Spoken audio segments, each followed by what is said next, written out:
Bonjour, déjà tous mes remerciements pour cette... je vais couper le... tous mes remerciements pour cette invitation et désolé de ne pas pouvoir être là physiquement, un contretemps de dernière, non pas minute, mais là. Et je suis désolé vis-à-vis de mes collègues et amis de la table ronde de Challenge Infectieux pour leur avoir fait tout bon ce matin. Nous allons parler donc des essais décentralisés, donc sujet sur lequel nous sommes depuis plusieurs mois.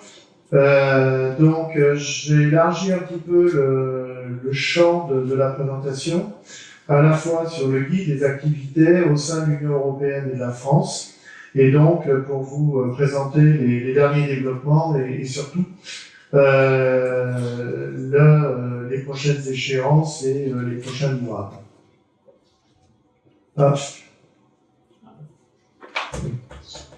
Donc, très rapidement, les rappels des composantes d'un essai décentralisé, les travaux européens, les chantiers en France. Alors, bon, je rappelle très vite les définitions, il faut bien distinguer la décentralisation et la dématérialisation. Décentralisation, c'est des actes auprès du participant, plutôt que de faire déplacer le participant, donc dans un endroit unique pour les soins, le prélèvement, la collecte, les données, etc. La dématérialisation, c'est des recours à des outils numériques. Donc, évidemment, dans la décentralisation, on a la quasi-totalité des cas de la dématérialisation. Et la dématérialisation, plus le contexte, je dirais, sanitaire d'il y a quelques années, nous a beaucoup catalysé sur ce sujet pour pouvoir décoincer un certain nombre de situations. L'essai hybride combine les deux techniques. La plupart des essais sont hybrides. Il y a très peu, c'est réservé des cas particuliers, d'essais complètement décentralisés. Alors, cette diapositive, vous la commencez à la connaître par cœur. Elle rappelle les différentes composantes donc d'un essai décentralisé, avec les deux points, je dirais, qui sont pivots, qui sont la supervision de la recherche, avec la notion de lieu, de site, et la notion de responsabilité, donc de chacun des intervenants, et la réelle supervision par l'investigateur du fait que les patients sont dispersés sur différents lieux. Le troisième pavé est l'information préalable à l'essai. Bon, là, elle n'a pas été traitée au niveau européen, et on avait poussé pour que ça soit traité, mais elle va être dans la phase pilote, elle va être dans les travaux que nous avançons. L'information et le consentement de la personne ou de la personne du représentant légal. Les médicaments, qui est un sujet très important avec les problèmes de distribution d'administration. Et les données avec le recueil, la gestion des dernières sources. Alors le monitoring n'est pas une caractéristique d'un essai décentralisé, puisqu'on peut très bien avoir un essai complètement décentralisé avec du monitoring à distance. Et on entre quand même dans le chantier parce qu'il y avait un gros travail qui a été fait pendant la crise Covid, notamment avec la CNIL. Et donc on profite, je dirais, de cette dynamique pour avancer sur ce travail et surtout voir ce qui pourrait être fait hors méthodologie de référence, qui va rester dedans, etc. Alors un point sur l'Union européenne. Déjà un panorama de ce chantier et des actions prioritaires de l'Union européenne, c'est-à-dire l'Agence européenne, la Commission et les chefs d'agence, le réseau des chefs d'agence. Donc en fait, ce chantier des essais décentralisés entre dans un certain nombre d'actions prioritaires dans le cadre de ce qu'on appelle l'ACT, Accelerating Clinical Trials. Et évidemment, il y a des liens entre ces chantiers, donc notamment avec le guide ICH 6 révision 3, donc nous y reviendrons, et le guide des essais décentralisés, les bonnes pratiques, donc nous reviendrons sur ce point-là, à moindre effet sur les méthodologies, mais les méthodologies, donc le workshop du 23 novembre avait prévu un atelier sur ce sujet. Et mon dernier point sur l'indépendant, qui sont les incohérences entre les trois règlements pour la conduite d'essai sur des produits de santé. Alors si on fait un focus sur la partie décentralisée, donc en fait, un premier livrable qui a eu lieu le 13 décembre 2022, qui était le guide. Le deuxième livrable qui a eu le 22 septembre 2023 et qui était non pas une publication de l'Europe, mais qui était un document qui a été diffusé à l'ensemble des autorités nationales et qu'ils ont dispatché entre la balance comité de protection, la balance agence et autorités compétentes. Et nous reviendrons sur ce sujet, puisque là, il y a un travail aussi sur ce point. Et il est important, puisqu'en fait, c'est un guide de lecture des dossiers par les évaluateurs, que ce soit dans les comités de protection et l'agence. Et évidemment, en miroir, c'est un guide pour les promoteurs, pour savoir ce qui doit être présenté dans un dossier en essai décentralisé et comment ça doit être présenté. Alors le groupe de travail continue à fonctionner à bas bruit, puisque son travail est de faciliter autant que faire se peut la mise en place dans les États membres, et deuxième aspect important, de préparer la recommandation version 2 au vu du retour d'expérience de la part des États membres sur ce sujet. Alors, on avait dit qu'on ferait une petite incise sur la BPC-ICH. Donc, BPC-ICH, vous savez qu'elles sont modifiées dans leur structure. C'est-à-dire qu'il y a une première partie qui sont les principes. Donc, cette partie est rédigée. La deuxième, une annexe, donc annexe 1, qui est en fait le corps des BPC actuels au niveau de l'ICH, évidemment revu et modifié en fonction notamment des systèmes d'information, en fonction d'un certain nombre de nouveautés et d'oubli aussi dans les anciennes bonnes pratiques. Et ce qui nous intéresse plus ici est l'annexe 2 qui est en cours de travail. Et donc l'annexe 1 a fait l'objet d'une consultation publique il y a quelques semaines. Et l'annexe 2 qui nous occupe va parler d'un certain nombre d'essais non traditionnels dans lequel il y a évidemment les essais décentralisés, mais il y a une partie de la partie essais décentralisés qui va aller dans l'annexe 1 parce qu'elle rentre dans les mœurs de plus en plus, et on va avoir d'autres sujets dans cette annexe 2. Donc là, travail en cours à suivre, donc je vous invite à suivre les consultations sur le site de l'Europe et sur le site de ICH pour réagir sur les différentes versions qui vont être publiées. Alors si on revient à notre schéma, donc le guide européen a ses limites, et le guide européen qui garde ce même cadre avec les 6 composantes, donc a un certain nombre de limites, c'est-à-dire qu'il n'y a pas eu de définition de la décentralisation et de la dématérialisation. On parle d'éléments dématérialisés et décentralisés dans la recherche, et ce qui est pas très gênant en soi, mais c'est quand même plus propre quand il y a des définitions et que tout le monde parle de la même chose.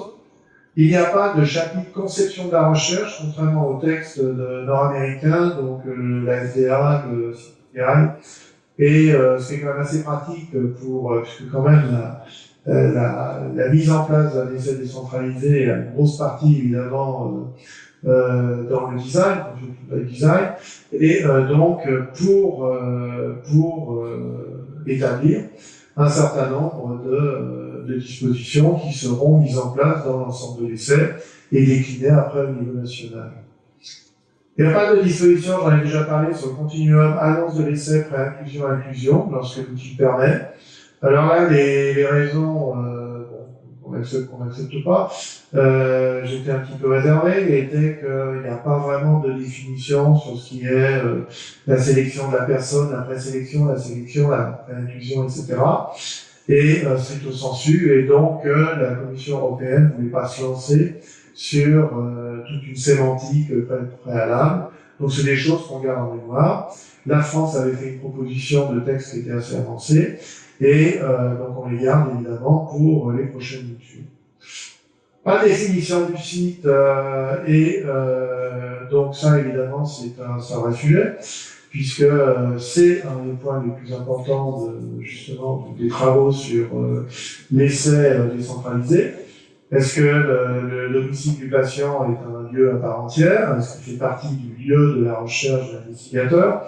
Pour qu'il y ait un lieu de recherche, il faut évidemment qu'il y ait un investigateur, et il faut qu'il y ait un site, un espace, un territoire, j'aime pas tellement le mot parce que ça fait très ouvert, mais la RS Île-de-France parle d'espace de parcours du patient, je pense que c'est une bonne image, pour justement pouvoir entrer dans la définition du site l'ensemble des lieux géographiques qui composent donc le périmètre de parcours de la personne. Au niveau de l'Europe, le site secondaire est seulement focalisé sur le domicile du patient. On a d'autres problématiques, d'autres questions, les sites satellites, etc.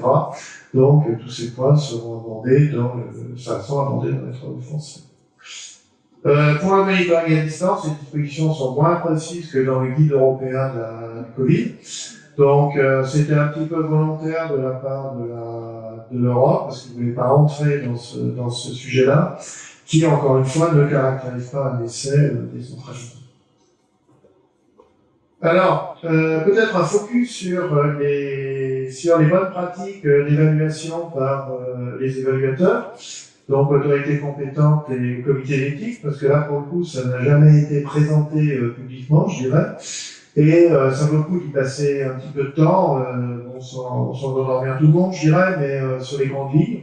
Et encore une fois, c'est quelque chose qui fera foi sur, évidemment, la conduite à tenir pour les promoteurs dans la présentation des dossiers, et d'autre part sur l'évaluation par les autorités. Alors, encore une fois, on va passer directement au contenu. Donc, ce texte a des considérations générales, donc qui reprennent évidemment l'absence de risque accru pour la sécurité, le droit et le bien-être des participants par un essai in situ dans le lieu principal, la pertinence vis-à-vis de la population, la maladie, le type d'évaluation, les médicaments expérimentaux, etc. Doit générer des données fiables et robustes, donc ça c'est le principe de base des BPC, et une approche proportionnée au risque, avec une justification rationnelle pour les éléments décentralisés susceptibles d'avoir un impact significatif.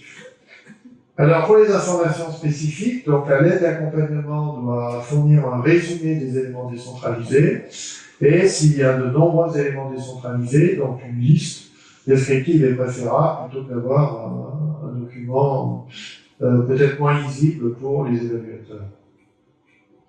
Alors ensuite, tout ce qui est dans la partie 1. Alors, donc, le guide prévoit d'une part une partie générale, est-ce qu'un examen physique est prévu, sinon la justification. Alors, ce qui est en gris clair, enfin, j'espère que ça sort pareil sur votre écran, donc, ce sont des points qui n'étaient pas dans le guide européen, mais qu'on est tenté d'ajouter dans le guide français. On reviendra d'ailleurs sur le deuxième point. Le premier point, c'est la confidentialité du patient est assurée conformément au RGPD. Et le deuxième point, c'est le contenu du plan de secours, c'est-à-dire que si une composante dématérialisée ou décentralisée tombe en rideau, est-ce qu'il y a, évidemment, quand il y a besoin d'avoir une réaction immédiate, ou une action immédiate, une investigation immédiate, est-ce qu'il y a un plan de secours, c'est-à-dire est-ce qu'il y a la possibilité de transférer la personne sur un endroit qui est fonctionnel, si par exemple chez elle, je sais pas ce qui se passe, et d'autre part, quand il y a donc un outil de dématérialisation qui ne fonctionne pas, quand il y a un problème informatique, quand il y a un problème de télécommunication, donc qu'est-ce que le plan de secours prévoit? Outre évidemment le fait de différer la visite et l'investigation, qui peut attendre dans certains cas, dans d'autres cas, ça ne peut pas attendre. Le processus de consentement éclairé à distance, est-il clairement décrit? Donc préférence, alors tout d'abord, pour la première visite, notamment c'est évidemment qui va avoir l'information et le consentement, il y a quand même une préférence assez claire, même très claire de la part des autorités, que ce soit en France ou ailleurs, que ce soit fait en présentiel. Si pour des raisons qui peuvent être décrites et justifiées, ça ne se fait pas, il faut qu'il y ait une capacité de réagir du patient en temps réel, donc une visioconférence, et s'il n'y a pas une communication directe, donc évidemment il faut définir un certain nombre de points, et d'autre part, évidemment, la possibilité quand même d'une communication efficace entre le participant et l'investigateur ou la personne déléguée par lui, mandatée, et la compréhension de l'information par le participant. Donc, et d'autre part, d'écrire évidemment les supports qui sont mis à disposition pour la formation, soit électroniques, soit d'autres méthodes. Alors, point très important, la distribution, la dispensation et l'administration du traitement. Donc, avec les informations sur la pertinence d'administrer, non pas dans le lieu de recherche principal, mais de le faire dans le domicile ou dans un site périphérique, les modalités de dispensation du médicament expérimental, est-ce qu'il y a des équipements supplémentaires qui sont prévus, le respect de l'utilisation du médicament expérimental, l'observance et la comptabilité, les retours, et évidemment, un point qui est pivot, c'est la bonne compréhension de la part de la personne de l'utilisation et la prise des médicaments pour éviter les accidents. Donc là, il y a quelque chose évidemment de fondamental en termes d'information, de formation, d'évaluation de l'aptitude de la personne pour qu'il n'y ait pas des problèmes de sécurité.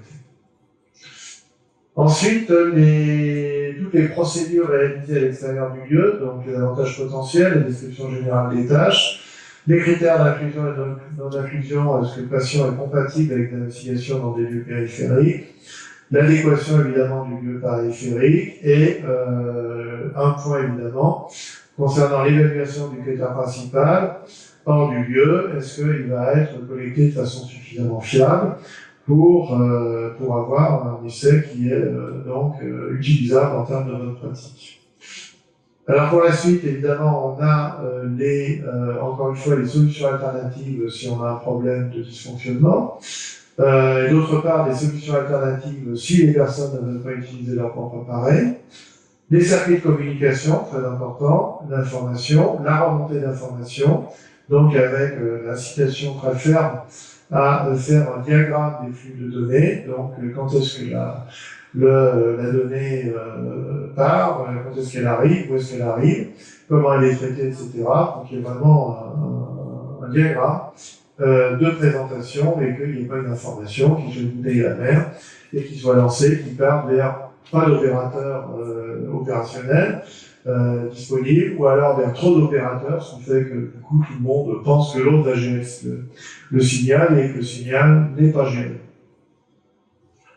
La circulation de l'information relative à la sécurité, bon, ça mérite évidemment un paragraphe particulier, et pour que, encore une fois, ces systèmes ne soient pas des systèmes dans lesquels l'information va être émise mais non réceptionnée. Il faut bien aussi que ces derniers points de l'information de la personne concernée, et je vais tout de suite au dernier point, il faut bien que la personne comprenne que c'est pas parce qu'elle émet le signal qu'il est réceptionné tout de suite. Donc, puisqu'il n'y a pas toujours une personne derrière l'écran de l'autre côté qui va réceptionner le signal, et donc elle doit bien être consciente et informée des signaux, enfin des circuits et des canaux à utiliser. C'est-à-dire s'il y a un effet indésirable tel canal, s'il y a un problème tel canal, une urgence, etc. Et d'autres signaux qui peuvent attendre, donc qui soient différés. Mais il ne faut pas penser qu'il y a quelqu'un qui va être en plein du temps et qui va faire tri des signaux. Il faut que ces signaux soient canalisés dès la conception de la recherche. Donc les informations de la personne concernée, là pour le coup on est dans la partie 2 du dossier européen. Et donc, l'information mentionne telle que l'utilisation d'outils numériques. Les participants reçoivent suffisamment d'informations pour savoir ce qu'on attend d'eux. Les participants sont-ils informés que leurs coordonnées sont utilisées à des fins de livraison de produits, de matériel, etc., si besoin. Et les participants sont-ils informés de ce qui est considéré comme un événement indésirable, à qui doivent le signaler. Ça, c'est en ligne avec ce que je disais tout à l'heure. Alors ensuite, donc,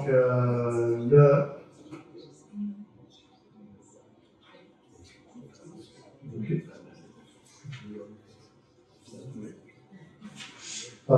Ensuite, l'adéquation des installations et des équipements. Donc, alors là, la grosse déception au niveau pour la France et vis-à-vis de l'Europe, puisque l'Union européenne n'a pas, à ce stade, jugé utile de reprendre le document, donc qui est le document N, sur l'adéquation des installations et des équipements, et alors qu'il y aurait eu des aménagements à faire pour les essais décentralisés. Donc pour le moment, pas d'adaptation du document européen. Évidemment, ce document doit montrer que les sites sont adaptés dans le contexte de ce qui leur est demandé dans le cadre de la recherche. Alors l'assurance couvre-t-elle les dommages résultant d'actes liés à l'essai dans les lieux périphériques?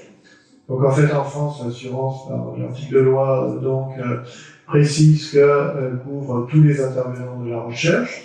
Donc on est a priori bien couvert, on fait quand même une multiple vérification législative et réglementaire au niveau de la Direction générale de la santé pour regarder qu'on n'ait pas de sujet. Et plus on avance évidemment dans les travaux, plus on aura des détails dans ce panorama et les différents circuits que peuvent suivre les patients. Mais a priori, il ne semble pas qu'il y ait de points là-dessus. Méfiez-vous quand même en étant promoteur, donc voyez quand même avec votre service juridique et voyez avec votre assurance que ce point-là, et encore une fois, ça incite à bien décrire où va être conduit l'essai pour qu'on ne découvre pas un acteur, donc qui n'est absolument pas répertorié dans le cadre de la description de l'essai et de la conduite de l'essai. Et les dispositions financières et les relations contractuelles, donc là, est-ce qu'elles couvrent de manière adéquate la conduite et la supervision de l'essai? Là, à ce stade-là, donc les conventions uniques n'ont pas été modifiées. On attend je dirais l'ensemble des éléments sur les essais décentralisés et à ce stade, elles sont utilisables dans le contexte actuel, en précisant donc un certain nombre de points sur les intervenants dans le cadre de la recherche auprès de l'investigateur. Et d'autre part, l'investigateur peut émettre des conventions avec des prestataires au niveau local pour tout ce qui serait spécifique. Donc là, la DGOS a donc fait un petit paragraphe de questions-réponses sur son point qui va être diffusé, on espère, assez rapidement. Alors après donc, cette présentation de ce deuxième texte européen, déjà en parlant du contexte France, les recommandations. Alors, comme vous savez, les recommandations, donc évidemment, partent des recommandations européennes. On fait l'objet d'un développement collectif, donc de travaux préliminaires qui étaient coordonnés par la CNIPH et qui comprenaient tous les opérateurs travaillant dans le contexte des essais, soit du côté régulateur, soit du côté opérateur promoteur, avec 3 incidences, les bonnes pratiques, les données personnelles, les outils et méthodes.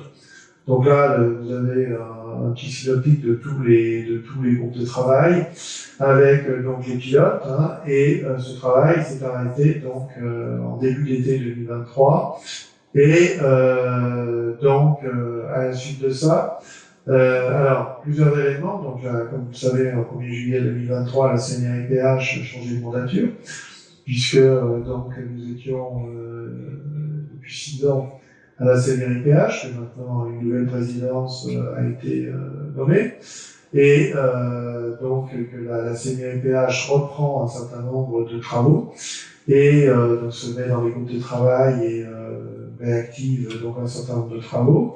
Évidemment, le sujet essai décentralisé est un sujet qui est indiqué comme non seulement présent dans ces travaux et prioritaire. Nous travaillons avec les DGS, parce que maintenant je suis chargé de mission auprès des DGS jusqu'au 1er mai 2024. Donc nous travaillons sur ce sujet des recommandations. Et en parallèle, nous avons donc lancé une phase pilote sur lequel, la DGS a lancé une phase pilote sur lequel je reviendrai. Et donc l'ensemble d'une part de ces travaux préliminaires, d'autre part évidemment de notre expérience passée des essais et le rétexte de la phase pilote a alimenté cette recommandation et sur lequel je travaille avec un certain nombre d'acteurs. Au niveau de la recommandation, donc on ne va pas reparcourir l'ensemble, mais certains points peut-être en recherche, puisque dans ce groupe de travail de la CNIL donc, joue un rôle important, puisqu'on regarde dans ce développement des guides ce qui est souhaitable, ce que nécessite la décentralisation, ce qui est permis par la loi, ce que le RGPD par les lois et règlements, c'est-à-dire à la fois le Code de la santé publique, donc qui est à tournoter, c'est clair sur certaines dispositions, D'autre part, par la CNIL, avec donc le RGPD et donc les points d'interprétation de la CNIL.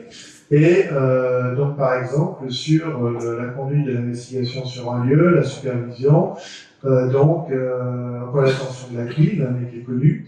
Donc, en recours à une société d'infirmiers à domicile, le 232, les professionnels intervenant dans la recherche et les personnels agissant sur la responsabilité et leur autorité, concernant la personne d'utilisation et la prise en charge dans le cadre de recherche. C'est prévu dans la méthodologie de référence. Donc, il y a une conformité à l'AMR, ce centre investigateur fait appel directement à des personnels, et que d'autre part, le responsable du traitement conclut directement un contrat avec une société de prestataires de services mettant à disposition des infirmiers. Ça, c'est important parce qu'on sait que les sociétés qui sont sollicitées pour faire du home nursing et envoyer des paramédicaux au niveau du domicile sont sélectionnés habituellement par le promoteur. L'investigateur doit absolument être informé et il doit assurer la supervision de l'ensemble de ce qui se passe dans son centre, dans son lieu, au sens large. Et d'autre part, on a l'AMR qui indique un certain nombre de points. Donc il faut concilier l'ensemble de ces recommandations pour pouvoir avoir quelque chose qui est d'une part conforme au fait que l'investigateur supervise, et d'autre part qu'on est dans les clous de l'AMR. Bon, si on n'est pas dans les clous de l'AMR, on n'est pas dans les clous de l'AMR, et là ça veut dire qu'il va falloir une autorisation de la CNIL pour un système différent. Sur la supervision et les flux d'information, donc là, évidemment, en pratique, on a de nouveaux acteurs qui interviennent, les sites du centre, les PO. La cellule de coordination, ça c'est très important, on entend beaucoup parler de conciergerie, je pense que c'est dans le cas des essais, cellule de coordination qui est au niveau du centre pour que un certain nombre d'activités soient organisées, coordonnées, monitorées par le centre, mais c'est une activité qui ne se déroule pas dans le centre, et avec la mise à disposition du personnel, le cas échéant. Donc on a de nouveaux acteurs qui interviennent, on a des nouveaux systèmes, et donc tout ça évidemment doit communiquer. Et d'autre part, on a des systèmes donc, de télécommunication, avec des systèmes qui sont déjà dans le soin de façon assez balisée sur le plan de la réglementation, certification, qui sont la téléconsultation, la télésurveillance, et donc ce sont ces systèmes évidemment qu'il faut utiliser dans le cadre des essais, éventuellement avec des outils complémentaires, mais ça n'a pas beaucoup de sens de prendre un outil de téléconsultation qui ne soit pas un outil déjà donc autorisé dans le cadre du soin. Bon, évidemment, les plateformes comme Teams, etc., sont évidemment contre-indiquées dans le cadre de téléconsultation et de communication avec les personnes, puisque, comme vous savez, le contrôle aux critères de sécurité, donc ils sont exigés. Alors toujours sur l'adéquation du lieu, donc là c'est des points qu'on avait déjà couverts, je ne vais pas passer trop de temps dessus si on va avoir un peu de temps de discussion. Alors là, on est en train de travailler, ça c'est le pain somme de du prochain jour, reprendre tous les points sur la distribution et la dispensation et l'utilisation, l'administration des médicaments. Donc évidemment, toujours les fondamentaux, le respect du principe prescription et dispensation. Un médicament doit être prescrit par un médecin ou une personne habilitée, un autiste, etc. Il doit être dispensé, donc avec le rôle du pharmacien et toute la matrice des circuits entre le fabricant, distributeur, pharmacie, centre investigateur, vers le professionnel de santé, le PU, pharmacie publique, patient, sont en cours d'examen pour voir ce qui est possible dans le code de la santé publique, à la fois dans le cadre du soin, à la fois du cadre de la recherche. On a aussi une contrainte complémentaire qui est le RGPD.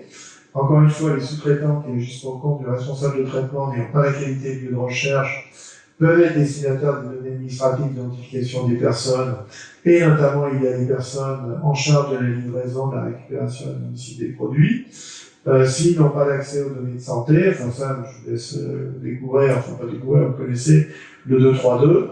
Et donc en fait, là, il faut combiner ce qui est possible via le Code de la santé publique, pour ce qui est impossible, voir ce qu'on veut rendre possible, et combiner avec aussi le RGPD pour voir ce qui rentre dans le cadre de l'AMR, et d'essayer le plus possible, sinon vous êtes en AMR, donc de suivre ces délais.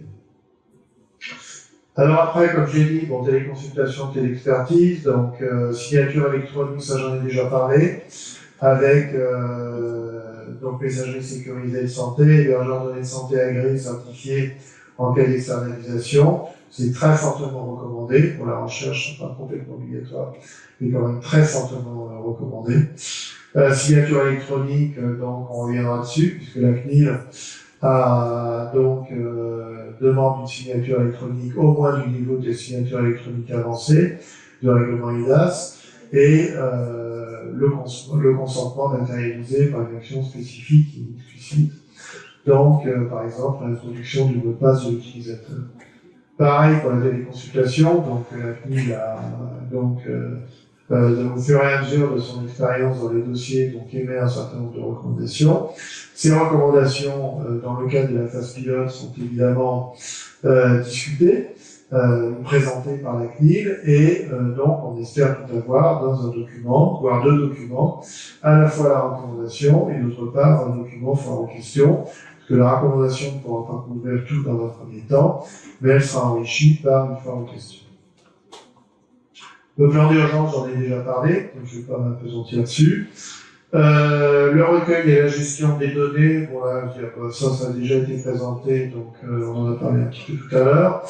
Le monitoring à distance, encore une fois, qui caractérise pas une recherche décentralisée. Donc là, vous avez les recommandations provisoires de la CNIL, mais en fait, elles sont toujours valables hein, dans les exigences, ce qui change, et c'est pour ça qu'elles sont plus complètement d'actualité, puisqu'à l'époque, il n'y avait pas de déclaration CNIL obligatoire pendant la période Covid. Tout ça s'est arrêté après la période Covid, donc si vous faites le monitoring à distance, selon l'une des trois modalités, et on est en train de réfléchir sur la modalité 1, qui est la modalité de visioconférence, on pourrait, dans son opposition, rentrer dans la méthodologie de référence, les deux autres étant des choses qui sont quand même plus invasives du point de vue protection des données, et les deux autres, donc c'est le téléchargement sur une plateforme de documents qui seront partagés entre le site d'investigation et le promoteur pendant un temps donné, pour lequel le promoteur ne peut pas les télécharger, les modifier évidemment, les photocopier, etc. Donc, la troisième étant l'accès direct par le promoteur dans les dossiers des patients à l'hôpital. Alors la SAS pilote, donc, la SAS pilote était mise en place pour apporter aux promoteurs des réponses concrètes à des difficultés de décentralisation d'une des composantes. Elle était destinée pour des projets avant leur soumission, pour avis et autorisation du comité de protection, de la NSM et pour la CNIL si besoin est. Et c'était donc pour avoir une première vue, je dirais, par donc un comité d'appui, une cellule d'appui, et pour guider le promoteur sur le fait que ceci était complètement en dehors des coûts de la réglementation, donc d'autre part pour enregistrer un certain nombre de projets dans la phase pilote pour les suivre, je dirais, au fil de l'eau, de leur évaluation par l'autorité compétente ou par le comité de protection. Elle est prévue pour 6 mois, donc assez courte, composition de la cellule d'appui, donc composée de la NSM, la CNIL, la DGOS et la DGS. Et donc le champ d'application, encore une fois, était les projets de recherche en cours de conception. On va vraisemblablement l'ouvrir sur les modifications substantielles qui font entrer des éléments de décentralisation dans un essai. Promoteur privé public, portant sur des recherches internationales, européennes ou nationales. Au début, ça avait été bridé sur les nationales.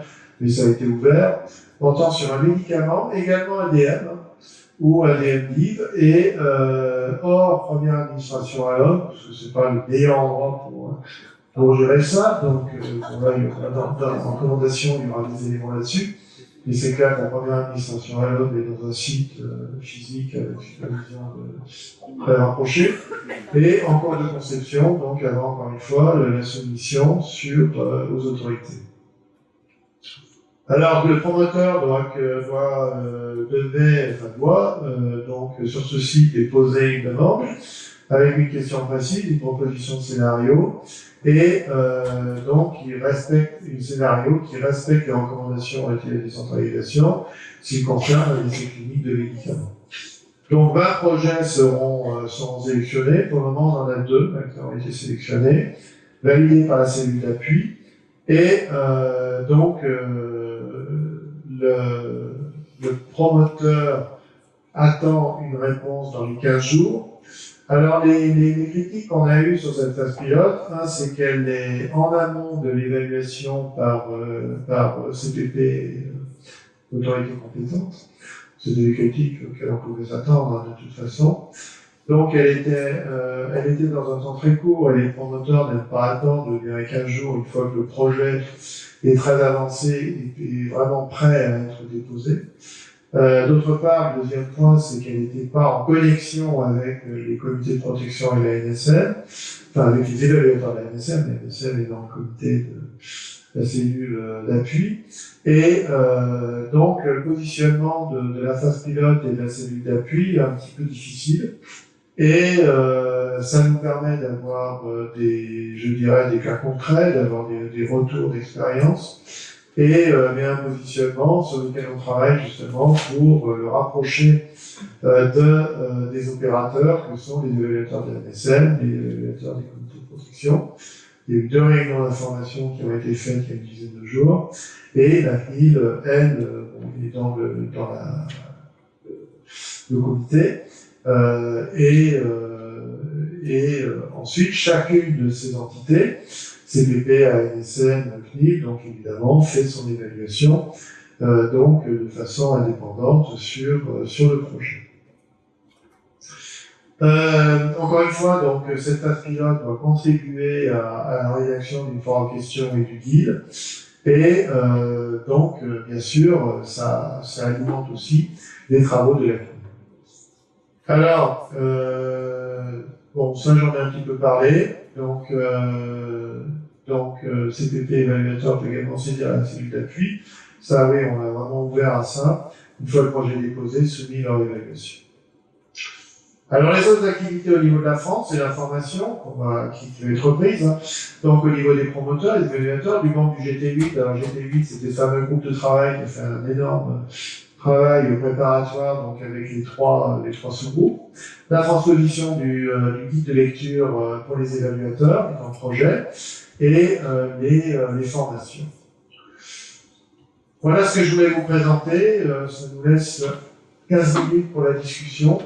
Désolé si j'ai pris un peu de temps, mais je pense que c'est bien qu'on puisse faire quelque chose d'assez général, mais aussi d'assez exhaustif sur les éléments pour qu'on puisse, que vous ayez une vision la plus claire possible et que vous puissiez échanger. Merci beaucoup.